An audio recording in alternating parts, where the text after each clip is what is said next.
Hi guys. What I want to go over with you in this video is running linear regression as a hypothesis test. So we've done hypothesis testing, z-test, t-test, and this will follow a lot of the same things. The one thing that we can't do quite the same is our typical 5-step process.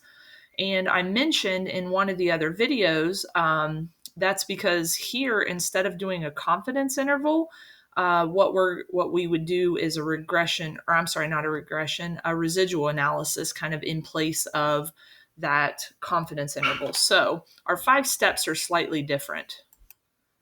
So the first thing that I want to do is kind of go through basically our new 5-step process, which really the only one that changes is step 5.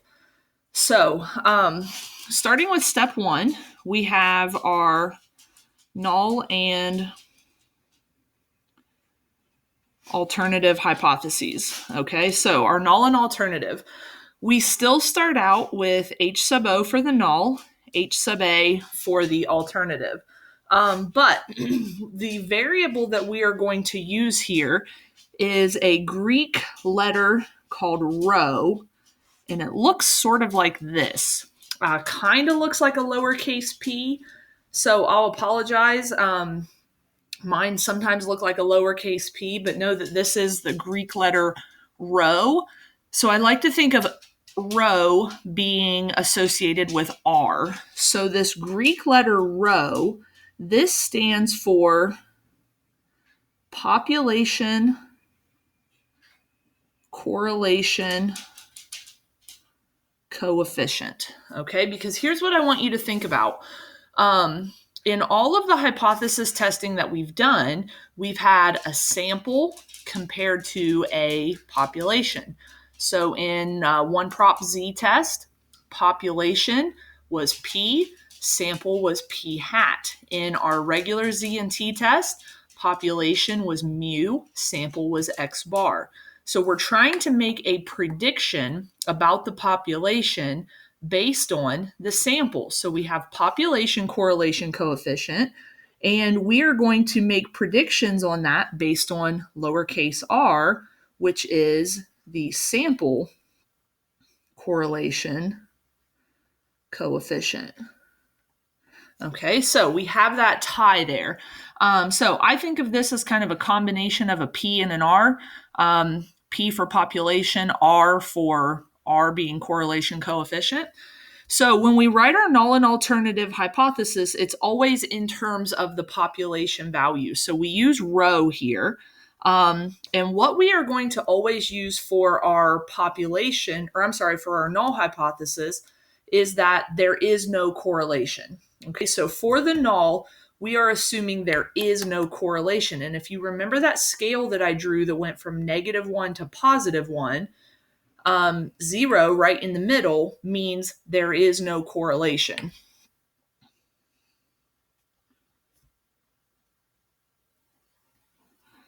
Okay, now what we're going to do is for our alternative, we are always going to just use not equal because, we're not even trying to make a guess about whether the correlation is negative or positive.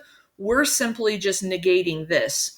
The null is that there is no correlation. So for our alternative, we want to say that there is a significant correlation. So that means that rho cannot be equal to 0. It can be anything else from -1 to +1, but it's not 0. We want to say that there is a correlation. Okay, so kind of the outcomes that come along with this, because ultimately when you run a test of hypothesis, remember our possible outcomes are rejecting the null or failing to reject the null. So those are still our possible outcomes with a test of hypothesis. So the first possible outcome, reject the null. So what does that mean? If we reject the null says there is no correlation. Well, if we reject that, then we are assuming that our alternative is acceptable. So by rejecting the null, we are saying that the correlation is statistically significant. And if the correlation is statistically significant, then what that means is we can use the model to make predictions.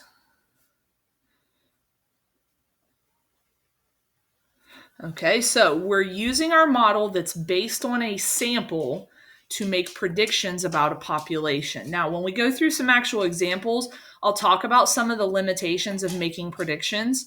You have to kind of stay within,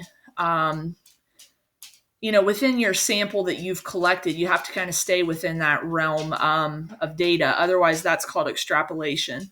So we'll talk about that later.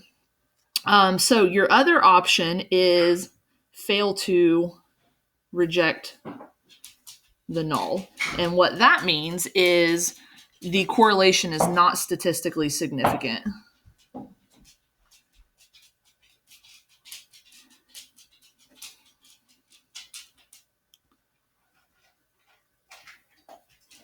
So that means we did not have enough evidence to disprove the null.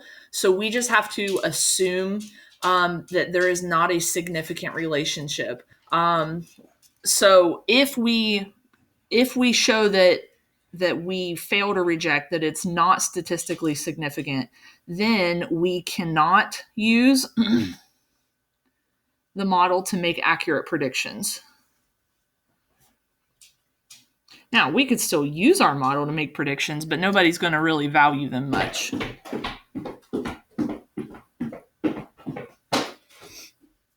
Okay, so that's step number one, is your null and alternative.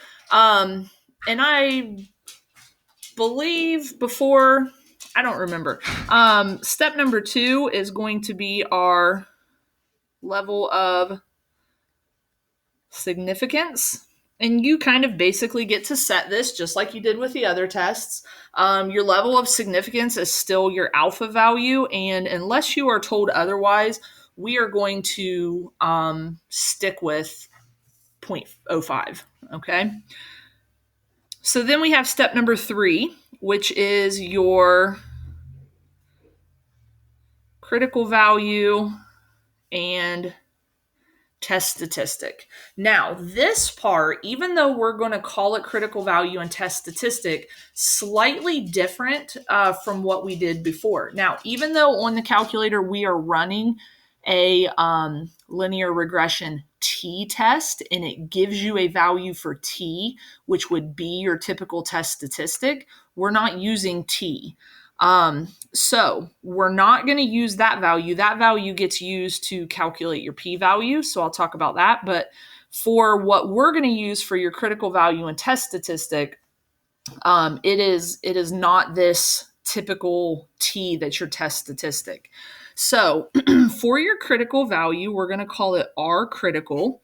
And your test statistic is actually just R, which is your correlation coefficient. Okay, so there is a new table that we are going to use. Let me see. I don't know if I have one printed, actually.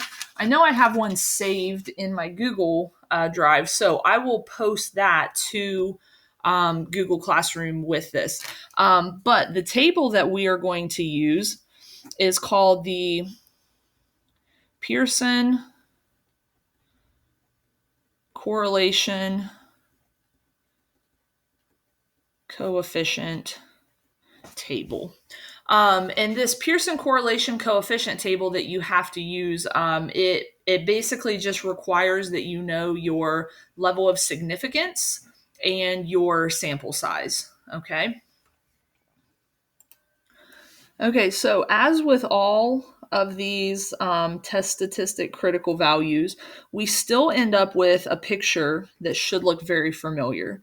So our R critical is going to be here and here. We're going to have one positive, one negative. And when you see the table, it's only going to give you the positive value. So you just have to know that it's plus or minus. And the reason that we have two tails is because for our alternative, we are using not equal. So we have two tails, and that means that we have two reject regions. Now, it should also make sense that we have these two separate reject regions, and it can be positive or negative, because for your test statistic, you're using R, which is the correlation coefficient. And as you should know at this point, the correlation coefficient can either be positive or negative. You can have a positive correlation or a negative correlation. So if your correlation coefficient R falls in one of these reject regions, then we get to reject the null and therefore assume that the test or the model is statistically significant. Okay.